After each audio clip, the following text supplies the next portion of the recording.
હિમાચ્છાદિત કૈલાસ પર્વતની શાંત ગુફામાં બેઠેલા ભગવાન શિવ, જેમના શરીર પર ભસ્મ લાગેલી, ગળામાં રુદ્રાક્ષની માળા અને માથે ચંદ્રનો તાજ શોભે છે, એક ઊંડી સમાધિમાં લીન હતા. ચારે બાજુ શાંતિ હતી, ફક્ત ગંગાજીના પ્રવાહનો મંદ સ્વર અને પવનની હળવી સીટીઓનો અવાજ સંભળાતો હતો. પરંતુ આ શાંતિ લાંબી ન ચાલી.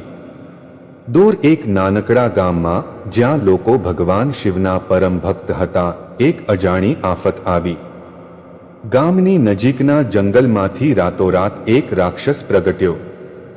તેનું નામ હતું અગ્નિદેવ, જેની આંખોમાંથી અગ્નિ ઝરતો હતો અને જેના શ્વાસથી આખું જંગલ બળી રહ્યું હતું. ગામના લોકો ડરના મારે થરથર ધ્રુજવા લાગ્યા. આ રાક્ષસને કોણ રોકશે? ગામના વડીલે ચિંતાતુર અવાજે કહ્યું, ફક્ત ભગવાન શિવ જ આપણને બચાવી શકે.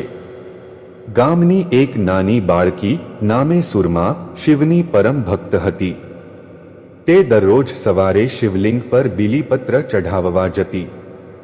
રાક્ષસની વાત સાંભળીને તેનું નાનું હૃદય ડરથી ધડકવા લાગ્યું, પણ તેનો શિવ પરનો વિશ્વાસ અડગ હતો.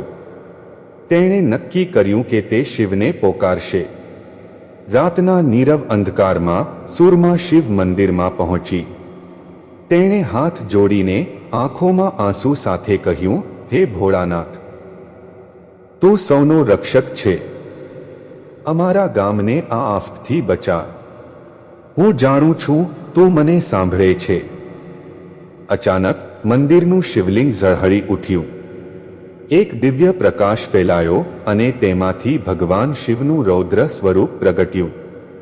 તેમની આંખોમાં શાંતિ હતી, પણ હાથમાં રહેલું ત્રિશૂળ રાક્ષસનો અંત લાવવા તૈયાર હતું.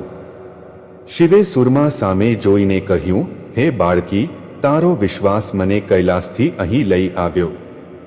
હું તારા ગામની રક્ષા કરીશ. શિવ ગામની બહાર જંગલમાં પહોંચ્યા. અગ્નિદેવે શિવને જોઈને ગર્જના કરી, કોણ આવ્યું છે મારી સામે ટકવા? શિવે શાંત અવાજે કહ્યું, હું શિવ, આ સૃષ્ટિનો નાશક અને રક્ષક. તારું અધર્મ હવે અહીં સમાપ્ત થશે. અગ્નિદેવે શિવ પર અગ્નિનો ગોળો ફેંક્યો, પરંતુ શિવે તેને પોતાના ત્રિશૂળથી રોકી લીધો. તેમના ગળામાંથી નીકળેલા ઓમના નાદથી આખું જંગલ ધ્રુજી ઉઠ્યું. શિવે પોતાનું ડમરું બજાવ્યું અને તેના નાદથી અગ્નિદેવની શક્તિ નબળી પડવા લાગી.